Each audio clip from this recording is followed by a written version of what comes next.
अस्सलाम वालेकुम जी, welcome to IP trainers. मैं हूं हसनैन। उम्मीद है आप सब खैरियत से होंगे, ठीक ठाक होंगे। सबसे पहले तो थैंक यू वेरी मच, आप लोगों ने मेरी पहली वीडियो को बहुत पसंद किया। इसी तरह आइंदा आने वाली वीडियोस को भी लाइक और शेयर करते रहिएगा। चैनल अगर आपने अभी तक सब्सक्राइब नहीं किया तो सब्सक्राइब करके बेल आइकन दबा दें ताकि आइंदा आने वाली वीडियोस की नोटिफिकेशंस आपको मिल सकें। तो अपने चैनल पे सबसे पहला जो टॉपिक मैं पढ़ाने जा रहा हूं that is IP addressing. IP addressing के लिए कुछ नेटवर्क फंडामेंटल्स हैं जो आपको पहले से आने चाहिए, लेकिन अगर आप इस फील्ड में बिल्कुल नए हैं तो मैं चाहता हूं आपको भी आईपी एड्रेसिंग समझ आए। उसके लिए मैं काम करता हूं कि चंद एक छोटे छोटे टॉपिक्स या कॉन्सेप्ट्स जो आईपी एड्रेसिंग को समझने के लिए ज़रूरी हैं मैं आपके साथ डिस्कस कर लेता हूं। और आज के लेक्चर में हम क्या कुछ कवर करने जा रहे हैं उसको मैं ज़रा लिस्ट डाउन कर लेता हूं आपके लिए। तो चलें स्क्रीन पे चलते हैं। तो जिन टॉपिक्स को आज की वीडियो में हम कवर करेंगे उनकी लिस्ट मैं आपके सामने लिख देता हूं। सबसे पहले हम बात करेंगे प्रोटोकॉल के कॉन्सेप्ट के ऊपर, उसके बाद बात होगी आरएफसी पे। आरएफसी के बाद हम कुछ नंबर सिस्टम्स को डिस्कस करेंगे जिनमें डेसिमल नंबर सिस्टम शामिल हैं, बाइनरी नंबर सिस्टम शामिल है, decimal to binary conversion, binary to decimal conversion, ये हमारे आज के लेक्चर का हिस्सा होगा। और एंड पे हम एक छोटी सी गेम खेलेंगे जो बड़ी ज़बरदस्त गेम है जिसको सिस्को ने बनाया है और उसका नाम है जी बाइनरी गेम। ठीक है, इस बाइनरी गेम का जो लिंक है वो भी मैं आप लोगों के साथ शेयर कर दूंगा ताकि आप लोग भी ये गेम खेल के प्रैक्टिस कर सकें कि डेसिमल और बाइनरी नंबर्स की आपस में कन्वर्जन किस तरह से होती है। तो चलें जी प्रोटोकॉल से आगाज करते हैं। ये प्रोटोकॉल की टर्म जो है इसका क्या मतलब है, क्योंकि ये अगर हम डिस्कस अभी नहीं करेंगे तो इसके बगैर आईपी एड्रेसिंग जो है वो समझ आना हमें ज़रा थोड़ा सा मुश्किल हो जाएगा।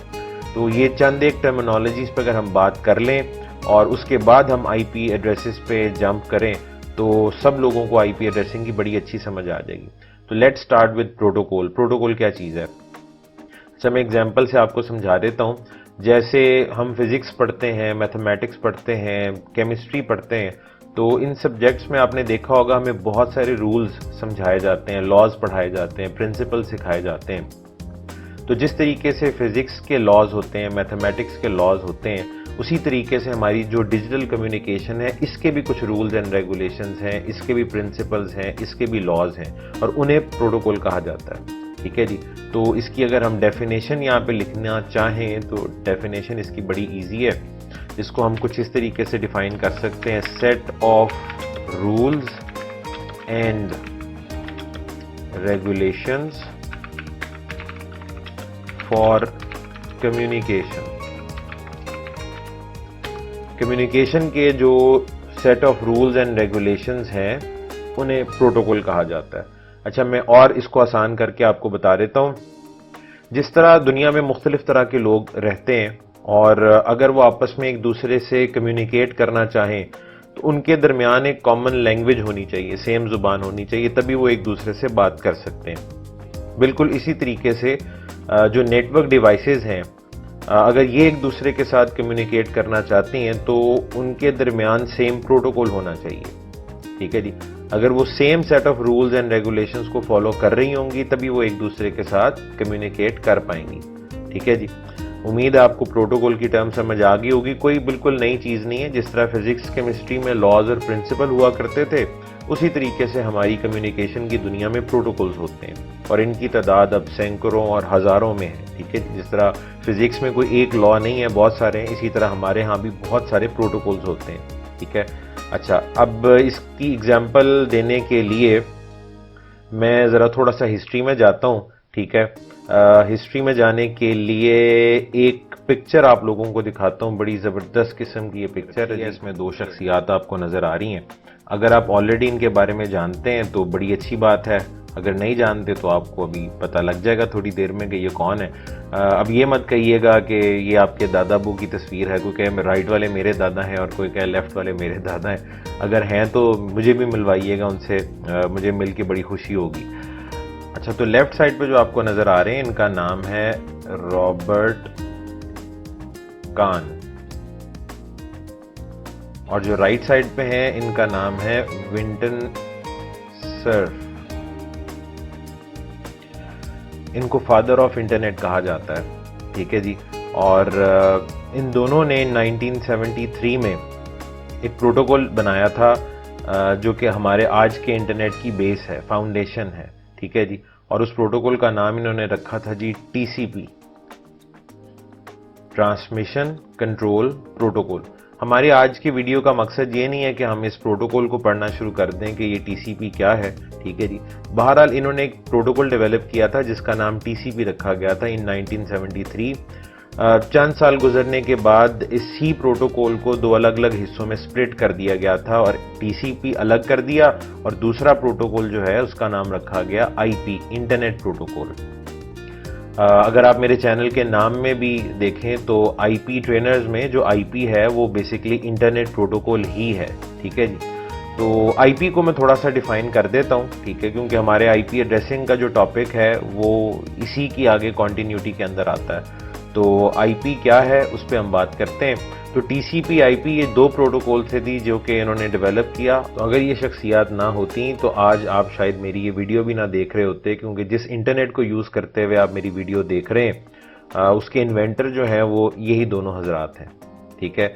और प्लस अगर इंटरनेट ना होता तो जो मैं काम कर रहा हूँ, ठीक है, मेरा ताल्लुक क्योंकि नेटवर्किंग के साथ ही है, तो मेरे पास भी पढ़ाने के लिए कुछ और ना होता, मैं शायद कोई और काम ही कर रहा होता।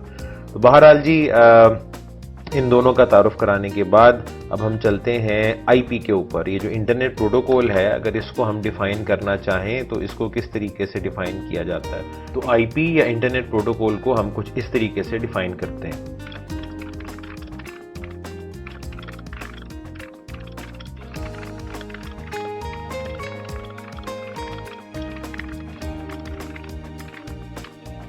IP is a routed protocol that distributes the data in a network from source to a correct destination। अगर बहुत सारी डेस्टिनेशंस हैं तो उनमें सही डेस्टिनेशन तक डेटा को डिस्ट्रीब्यूट करना ये आईपी की रिस्पॉन्सिबिलिटी है। जैसे पोस्ट ऑफिस में पोस्टमैन का जो रोल होता है वही रोल हमारे यहाँ आईपी का है, ठीक है जी। तो IP is responsible for data distribution, ठीक है।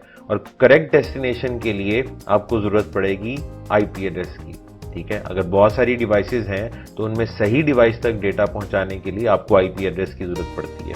तो अब हम आईपी एड्रेस को भी डिफाइन कर लेते हैं कि आईपी एड्रेस क्या चीज है।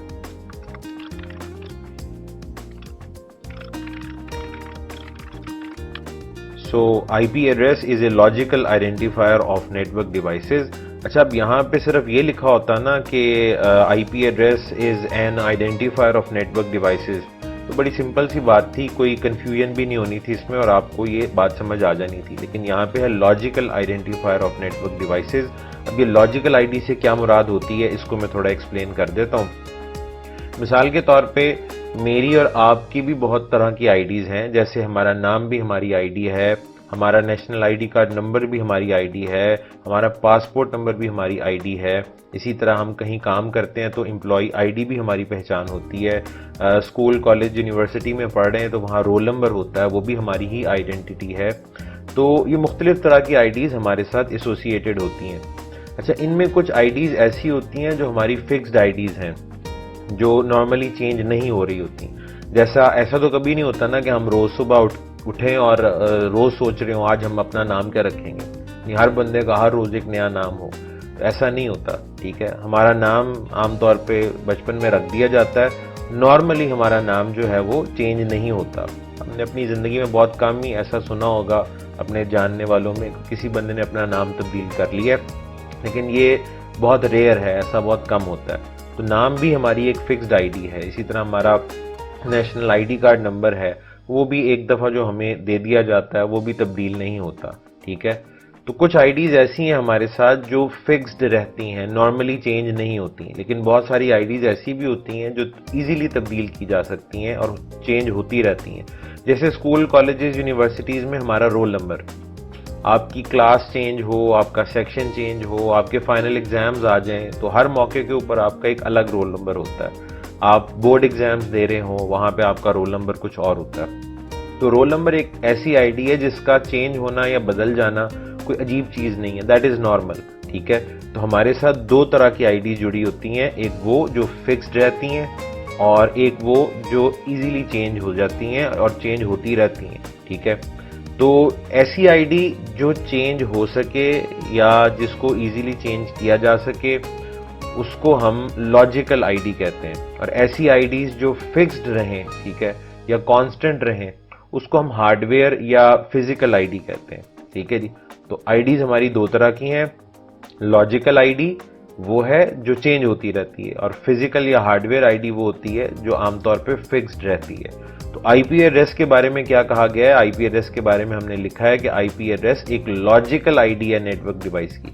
इसका मतलब है कि आईपी एड्रेस जो है वो चेंज हो सकता है, चेंज होता रहता है, दैट इज नॉर्मल। तो बिल्कुल ऐसा ही है, आईपी एड्रेस किसी भी नेटवर्क डिवाइस की कोई फिक्स्ड आईडी नहीं होती, ये बदलती रहती है, इसको कभी भी चेंज किया जा सकता है। ठीक है। अच्छा, मजीद अब आईपी एड्रेसिंग के बारे में बात करने से पहले हमें कुछ और चीजें सीखनी होंगी, उसके बाद फिर हम आईपी एड्रेसेस पे वापस आएंगे। उम्मीद है आईपी में और आईपी एड्रेस में भी आपको फर्क पता लग गया होगा। मैं इसकी मिसाल यूं भी दिया करता हूं, आप आईपी को यूं कंसिडर कर सकते हैं जैसे पोस्टमैन है। ठीक है। और आईपी एड्रेस जो है वो जिस तरह house number, building number, office number होता है, ये इस तरह की चीज है। तो दोनों सेम बिल्कुल नहीं है, दोनों एक दूसरे से मुख्तलिफ हैं। अच्छा जी, अब मैंने जो शुरू में लिस्ट लिखी थी उसमें मैंने एक टर्म लिखी थी आरएफसी की, तो जरा उस आरएफसी को भी डिस्कस कर लेते हैं। ये आरएफसी क्या होता है? आरएफसी से बनता है जी request for comments, request for comments. अच्छा, इसको भी मैं जरा सादा लफ्जों में आपको एक्सप्लेन कर दूं। असल में होता ये है कि अगर आप कोई बुक पढ़ना शुरू करें या कोई डॉक्यूमेंट पढ़ रहे हो आईटी से रिलेटेड या नेटवर्किंग से रिलेटेड, तो वहां पे आप किताब खोलते हैं या कोई डॉक्यूमेंट पढ़ना शुरू करते हैं तो ऑलमोस्ट हर पेज पे या हर पैराग्राफ में आपको कहीं ना कहीं आरएफसी लिखा हुआ नजर आ रहा होता है, और आरएफसी के आगे एक नंबर लिखा होता है, जैसे आरएफसी 760, आरएफसी 791, आरएफसी 1918 वगैरह वगैरह वगैरह। तो अगर इसके बारे में ना पता हो तो बंदा बिला वजह परेशान हो रहा था, ये क्या जगह जगह पे आरएफसी लिखा हुआ है, इसका मतलब क्या है? तो इसको आसान लफ्जों में एक्सप्लेन करता हूं। जिस तरीके से किसी मुल्क का आइन होता है, कॉन्स्टिट्यूशन होता है, ठीक है, इसको हिंदी में संविधान कहा जाता है, ठीक है, और उर्दू में हम लोग इसको आइन कहते हैं। तो आइन में क्या होता है, आपके बहुत सारे रूल्स जो हैं उनको डिफाइन किया जा रहा होता है, फिर आर्टिकल्स बनते हैं, और हमने कहीं रेफरेंस देना हो, कोई भी काम करना हो तो हमने रूल का रेफरेंस देना हो कि भई हमने इस रूल के मुताबिक किया, तो हम कहते हैं जी वो आइन के या कॉन्स्टिट्यूशन के फलां आर्टिकल के तहत हम ये काम कर रहे हैं। तो बिल्कुल उसी तरीके से जिस तरह मैंने आपको कहा हमारे ढेर सारे प्रोटोकॉल्स होते हैं, प्रोटोकॉल्स हमारे रूल्स एंड रेगुलेशंस हैं, तो इनको कहीं ना कहीं डॉक्यूमेंट भी तो किया जाता होगा, ठीक है। तो इनको डॉक्यूमेंट करने के लिए ये आरएफसीज डिफाइन की जाती हैं। आप ये कह सकते हैं कि हमारे इंटरनेट का जो कॉन्स्टिट्यूशन है वो इन आरएफसीज से ही डिफाइन किया जाता है, ठीक है। और इसके लिए कोई ना कोई ज़ाहिर अथॉरिटी होगी, कोई ग्रुप होगा जो ये आरएफसीज जो हैं इनको मैनेज करता होगा। तो बिल्कुल जी, उसमें एक नाम आता है, सबसे बड़ा नाम जो है that is IETF, internet engineering task force, internet engineering task force. बहुत सारे साइंटिस्ट, बहुत सारे इंडिविजुअल्स, बहुत सारे ग्रुप्स मिलके इन आरएफसीज को डिफाइन करते हैं, लेकिन उनको स्टैंडर्डाइज करना जो है वो IETF का काम होता है। कुछ आरएफसीज ऐसी भी होती हैं जो एक्सपेरिमेंटल होती हैं, अपनी फाइनल शक्ल के अंदर नहीं होती, ठीक है, स्टैंडर्डाइज्ड नहीं होती, लेकिन कुछ आरएफसीज ऐसी हैं जिनको स्टैंडर्डाइज कर दिया जाता है, ठीक है। तो ये जितने भी रूल्स बनते हैं, प्रोटोकॉल्स बनते हैं, उनको डॉक्यूमेंट अगर कर दिया जाए तो वो एक आरएफसी की शक्ल बन जाते हैं। उनको जब स्टैंडर्डाइज्ड कर दिया जाता है तो वो फिर उनकी एक आरएफसी लिख दी जाती है, ठीक है, और उसका रेफरेंस के लिए एक नंबर होता है। हम जब कोई बुक पढ़ते हैं, कोई डॉक्यूमेंट पढ़ते हैं, कहीं कोई डेफिनेशन लिखी हो, कहीं किसी प्रोटोकॉल का जिक्र किया जा रहा हो, तो उसके साथ रेफरेंस दिया जाता है कि जनाब ये RFC 760 के मुताबिक है, या ये बात जो लिखी हुई है ये RFC 791 के अंदर लिखी हुई थी, या ये चीज़ RFC 1918 में डिफाइन हुआ है, ठीक है जी। तो RFC जो है वो आप कह सकते हैं कि एक तरह का हमारा आइन है या कॉन्स्टिट्यूशन है इंटरनेट का। हमारे जितने भी प्रोटोकॉल्स हैं उनको डॉक्यूमेंट RFC की शक्ल में किया जाता है। कहीं आप पढ़ रहे हैं और RFC लिखा हुआ आपको नजर आ जाए तो उससे परेशान होने की कोई ज़रूरत नहीं है, ठीक है। अच्छा जी, अब आगे चलते हैं। RFC के बाद अब ज़रा इंटरेस्टिंग टॉपिक शुरू होने लगा है। नेक्स्ट जिस कॉन्सेप्ट पे हम बात करने लगे हैं वो है जी नंबर सिस्टम्स, ठीक है। तो चलें जी नेक्स्ट स्लाइड पे या नेक्स्ट पेज पे चलते हैं और इधर हम नंबर सिस्टम्स को डिस्कस करते हैं। अच्छा, तो दुनिया में काउंटिंग करने के लिए, गिनने के लिए, गिनती करने के लिए बहुत सारे नंबर सिस्टम्स मौजूद हैं। उनमें डेसिमल नंबर सिस्टम भी है, उनमें बाइनरी नंबर सिस्टम भी है, उनमें हेक्साडेसिमल नंबर सिस्टम भी है। तो आज जिन नंबर सिस्टम्स पे हम बात करने जा रहे हैं उनमें एक डेसिमल नंबर सिस्टम और दूसरा बाइनरी नंबर सिस्टम है। मेरा और आपका जो रोजमर्रा का जो रूटीन का नंबर सिस्टम है जिसमें हम लोग गिनते हैं या काउंटिंग करते हैं, that number system is decimal number system. Decimal number system को बेस 10 नंबर सिस्टम भी कहा जाता है। अच्छा, ये एक ऐसा नंबर सिस्टम है जो कि 0 से शुरू होता है, 0, 1, 2, 3, चलते चलते चलते ये 9 तक जाता है और यहां पे जाके ये नंबर सिस्टम खत्म हो जाता है। 0 को अगर आप गिन कर चलें और 9 तक जाएं तो ये टोटल नंबर बनते हैं 10। यानी डेसिमल नंबर सिस्टम में या बेस 10 नंबर सिस्टम में टोटल नंबर्स की तादाद 10 है, 0 से लेकर 9 तक। अब आप सोच रहे होंगे भाई, अगर ये हमारा रूटीन का या डेली इस्तेमाल होने वाला नंबर सिस्टम है तो हमारी गिनती 9 पे तो खत्म नहीं होती, 9 से आगे भी चलती है, 10, 11, 12, 13, 14 एंड सो ऑन। तो फिर वो नंबर कहां से आते हैं? अगर आप गौर करें, अगर मैं यहां पे लिखूं जी 15, तो 15 जो है वो 1 और 5 का कॉम्बिनेशन है। 15 कोई नया नंबर नहीं है, वो 1 और 5 से मिलकर ही बना है। लाइक मैं लिखता हूं जी 95, तो 95 एक नया डेसिमल नंबर नहीं है, ठीक है, ये 9 और 5 से मिलकर बना हुआ है, ठीक है। तो 9 के बाद जितने भी नंबर्स आएंगे वो इन्हीं 10 नंबर्स का, यानी 0 से लेकर 9 तक का कॉम्बिनेशन हो। जितना मर्जी बड़ा नंबर आप लिख लें, वो 0 से लेकर 9 तक जो है इन्हीं नंबर्स का कॉम्बिनेशन होगा, ठीक है जी। तो इनको हम डेसिमल नंबर्स कहते हैं। इसी तरीके से जो हमारी मशीन्स हैं या हमारी जो डिवाइसेस हैं, हमारी डिवाइसेस का जो नंबर सिस्टम है that is binary number system. Binary number system, binary को बेस 2 भी कहा जाता है। बेस 2 नंबर सिस्टम कह लें या बाइनरी नंबर सिस्टम कह लें, एक ही बात है। अच्छा, अब जो बाइनरी नंबर सिस्टम है इसमें नंबर शुरू होता है जी 0 से और 1 पे खत्म हो जाते हैं। टोटल नंबर ही 2 हैं, ठीक है जी। तो 0 से ये शुरू होगा और 1 पे खत्म हो जाएगा, ठीक है। तो 0 और 1, और बाइनरी में जितने भी नंबर्स लिखे होंगे वो 0 और 1 का कॉम्बिनेशन ही होंगे। इस तरीके से आपको बाइनरी नंबर लिखे हुए नजर आते हैं, 0 1 0 0 1 0 1 1 वगैरह वगैरह, ठीक है जी। तो ये आपके बाइनरी नंबर्स हैं, ठीक है। तो एक तरफ डेसिमल नंबर सिस्टम और दूसरी तरफ आपको बेस 2 या बाइनरी नंबर सिस्टम नजर आ रहा है। अच्छा, अब कोई डेटा हमारा बाइनरी में रिप्रेजेंट किया जाए, बाइनरी में लिखा जाए, जैसे कि ये मैंने एक बाइनरी नंबर आपके सामने लिखा है, तो हमें इसकी कुछ समझ नहीं आ रही है क्या लिखा हुआ है, इसका मतलब क्या है, ठीक है। तो इसकी समझ आपको बिल्कुल आ सकती है अगर आपको बाइनरी नंबर्स को डेसिमल में और डेसिमल नंबर को बाइनरी में कन्वर्ट करना आता हो या ट्रांसलेट करना आता हो। तो चले जी, नेक्स्ट स्टेप में अब हम डेसिमल और बाइनरी नंबर्स को एक दूसरे में कैसे कन्वर्ट किया जाता है इसको सीख लेते हैं, और ये हमारे लिए बहुत इंपॉर्टेंट है। अगर ये कन्वर्जन आपको नहीं आती होगी तो आगे आईपी एड्रेसिंग में आपके लिए बहुत मुश्किलात पैदा हो जाएंगी, क्योंकि आईपी एड्रेसिंग में बहुत सारी आपको कैलकुलेशंस करनी पड़ती हैं और अक्सर हमें वो कैलकुलेशन जो है वो बाइनरी नंबर में करनी होती है, ठीक है। तो बाइनरी नंबर्स की बहुत अच्छी अंडरस्टैंडिंग होना हमारे लिए जरूरी है। तो चलिए जी, शुरू करते हैं डेसिमल और बाइनरी नंबर्स की कन्वर्जन को समझते हैं। तो डेसिमल टू बाइनरी और बाइनरी टू डेसिमल कन्वर्जन के मुख्तलिफ तरीके दुनिया में मौजूद हैं। मैं इनमें से आपको वो मेथड सिखाने जा रहा हूं जो बहुत क्विक भी है और आसान भी है। यहां मैं समझाने के लिए एक बात कहा करता हूं कि बचपन में आप लोगों ने जब मैथ्स पढ़ना शुरू किया था तो आमतौर पे सबसे पहले तो आपको नंबर्स का तारुफ करवाया जाता है और उसके बाद फिर आप ऑपरेटर सीखते हैं, जैसे प्लस करना, माइनस करना, मल्टीप्लाई और डिवाइड करना सीखते हैं। तो आमतौर पे प्लस जो है या एडिशन हमें सबसे पहले सिखाई जाती है, क्योंकि वो आसान भी होती है और एडिशन समझ आ जाए तो उसकी बेस पे बाकी ऑपरेटर्स को भी समझना बड़ा आसान हो जाता है। अच्छा, हमें सबसे मुश्किल ऑपरेटर जो लगा करता था वो डिवीजन था, ठीक है जी, और सबसे इजी जो है वो एडिशन है। तो ये बात मैंने इसलिए आपके सामने कही है कि डेसिमल टू बाइनरी कन्वर्जन के दो मेथड्स हैं जो आमतौर पे लोग इस्तेमाल करते हैं। एक एडिशन की बेस के ऊपर है और दूसरा डिवीजन की बेस के ऊपर है। तो जो मेथड मैं आपको सिखाने जा रहा हूं इसके लिए सिर्फ और सिर्फ आपको ऐड करना या प्लस करना आना चाहिए। ये बहुत ही ईजी है और इसी को हम इस्तेमाल करेंगे।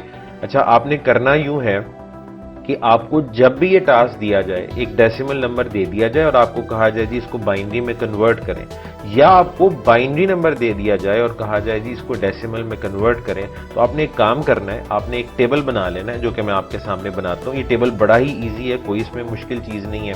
तो लेट से आप इसको कुछ यूं बनाएंगे, आप 1 से शुरू करें, पहला नंबर 1 है, और उसके बाद अब आप इसको डबल करते जाएं।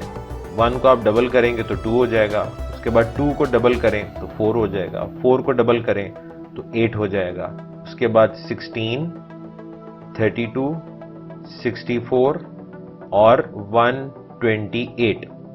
एक छोटा सा टेबल मैंने आपके सामने बनाया है, कुछ नंबर्स लिखे और नंबर्स में पैटर्न क्या नजर आ रहा है कि आपने 1 से शुरू किया, उसके बाद अब आप डबल करते जा रहे हैं नंबर्स को। तो 128 पे जाके फिलहाल मैंने ब्रेक लगा दी है, ये नंबर यहां पे रुकते नहीं है और आगे भी जा सकते हैं। 128 को डबल करें तो 256, 512, 1024, फिर 2048, 4096 एंड सो ऑन, ये आगे चलता चला जाएगा। मैंने फिलहाल 128 पे ब्रेक लगा दी है। उसकी वजह क्या है? एक तो याद रखिएगा, ये डेसिमल और बाइनरी नंबर्स की जो कन्वर्जन है, ये मैं आपको जनरली नहीं सिखा रहा कि हम सीख लेते हैं, ये बड़ा फायदा होगा इसका।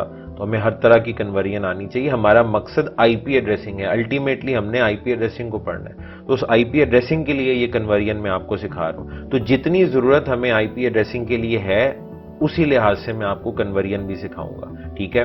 अच्छा, जब डेसिमल नंबर्स को बाइनरी में कन्वर्ट किया जाता है तो इसके डिफरेंट फॉर्मेट हो सकते हैं, ठीक है। तो उनमें से एक फॉर्मेट है जिसको हम कहते हैं जी 8 बिट्स फॉर्मेट, ठीक है। और भी बहुत सारे फॉर्मेट्स हैं, लेकिन हम जिसकी बात कर रहे हैं दैट इज 8 बिट्स फॉर्मेट। अच्छा, ये जो मैंने नंबर्स आपके सामने लिखे हैं, अगर आप इनको गिनना शुरू करें तो 1, 2, 3, 4, 5, 6, 7 और 8। चूंकि ये 8 नंबर है, इसीलिए मैं इसको 8 बिट्स फॉर्मेट कह रहा हूं। अगर मैं 64 पे रुक जाता है तो ये 7 बिट्स हो जाता, 32 पे रुक जाता तो 6 बिट्स हो जाता, इसी तरह 128 से आगे बढ़ता 256 पे जाता तो ये 9 बिट फॉर्मेट हो जाता, 512 पे चला जाता तो 10 बिट हो जाता, 1024 तक चला जाता तो 11 बिट हो जाता एंड सो ऑन। ये सब मौजूद है, ठीक है। लेकिन हमने 8 बिट्स को इसलिए सेलेक्ट किया है, 8 बिट फॉर्मेट को, क्योंकि हमारी आईपी एड्रेसिंग में हमें जरूरत इसकी पड़नी है, ठीक है। तो बड़ा सिंपल है जी, मैंने 8 नंबर आपके सामने लिख दिए और नंबर का पैटर्न क्या है वो भी आपके सामने। 1 से आपने शुरू करना है और डबल करते जाएं। जब आप 128 पे पहुंच जाएं डबल करते करते तो वहां रुक जाएं। अच्छा, बस ये टेबल बनने की देर है, इसके बाद अब कन्वर्जन जो है वो बहुत ही आसान है, बहुत थोड़े से स्टेप्स बाकी रह गए हैं। मैं कुछ नंबर आपके सामने लिखता हूं, डेसिमल नंबर्स, और उनको हम बाइनरी में कन्वर्ट करने की कोशिश करते हैं, ठीक है। अच्छा, और ये मैंने आपको बता दिया कि आपको सिर्फ प्लस करना आना चाहिए, और प्लस करना या ऐड करना वो ऑपरेटर है जो आपने जिंदगी में सबसे पहले सीखा था, ठीक है। तो मैं एक नंबर लिख रहा हूं जी 164, और ये एक डेसिमल नंबर है जिसको मैंने बाइनरी में कन्वर्ट करना है, ठीक है। अब 164 की बाइनरी हम कैसे बनाएंगे? 8 बिट फॉर्मेट्स में, ठीक है। तो वो देखते हैं।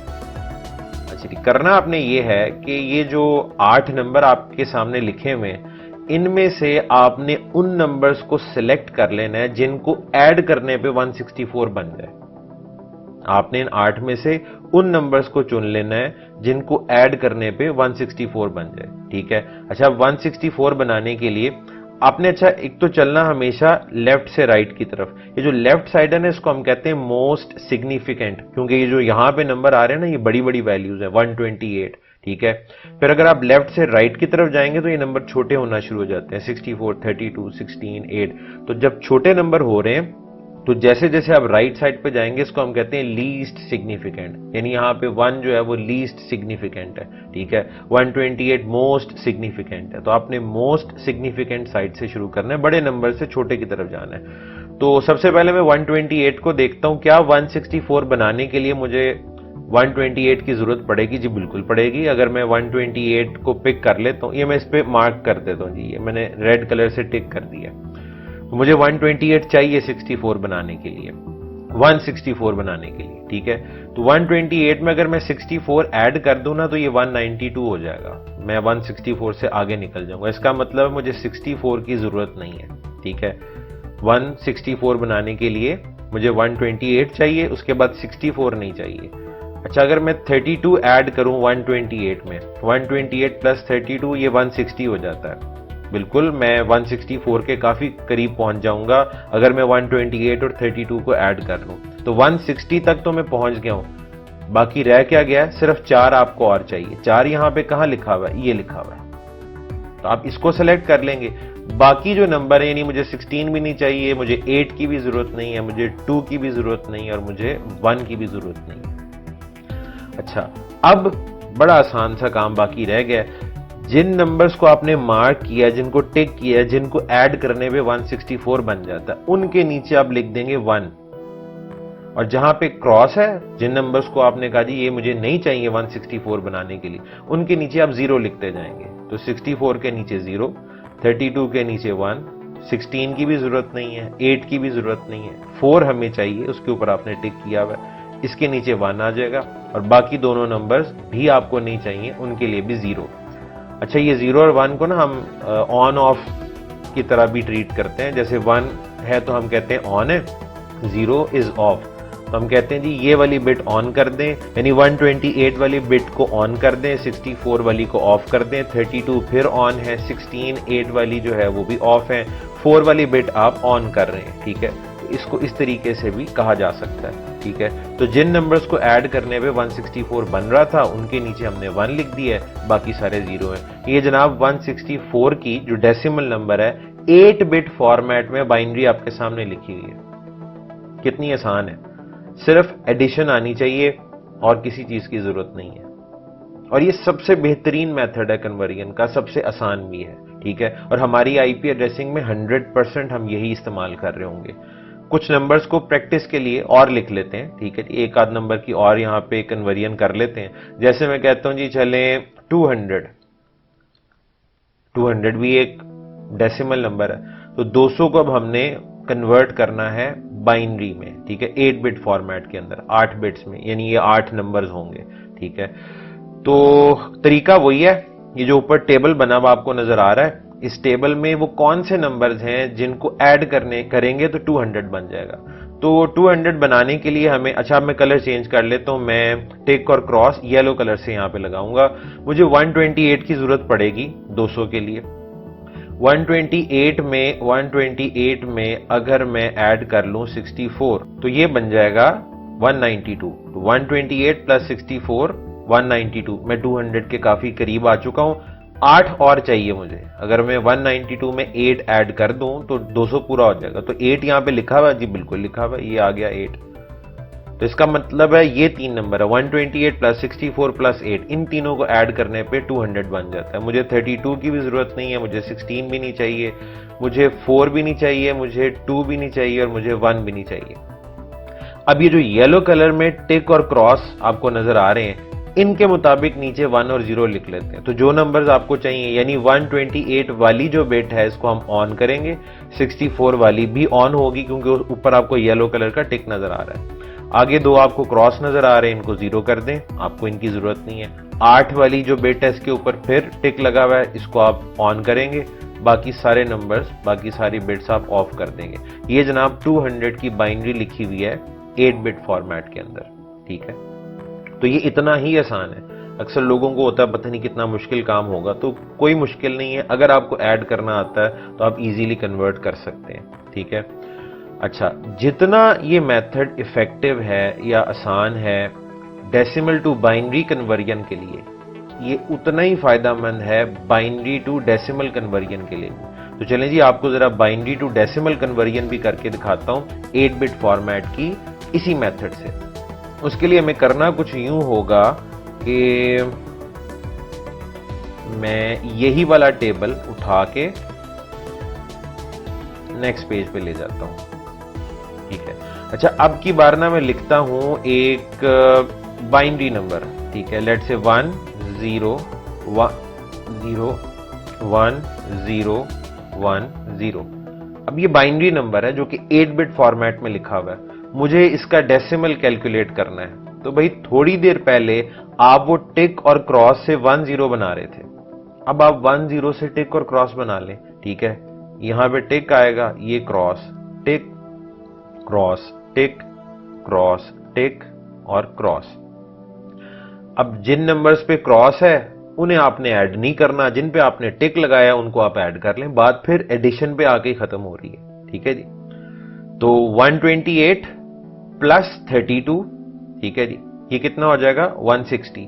ठीक है, उसके बाद फिर 8 है तो 168, उसके बाद 2 है तो 170। ठीक है जी, तो 128 plus 32 is 160 plus 8 is 168 plus 2 is 170।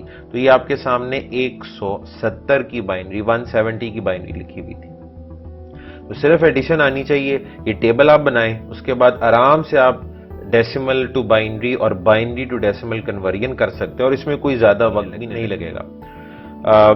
वक्त के साथ साथ जब आपकी प्रैक्टिस हो जाएगी तो एक ऐसा वक्त भी आता है जब 8 बिट फॉर्मेट में नंबर सामने लिखे हों तो आप उनकी शक्ल देख के जवाब दे देते हैं कि इसका ये आंसर होगा, लेकिन इसके लिए बहुत प्रैक्टिस चाहिए।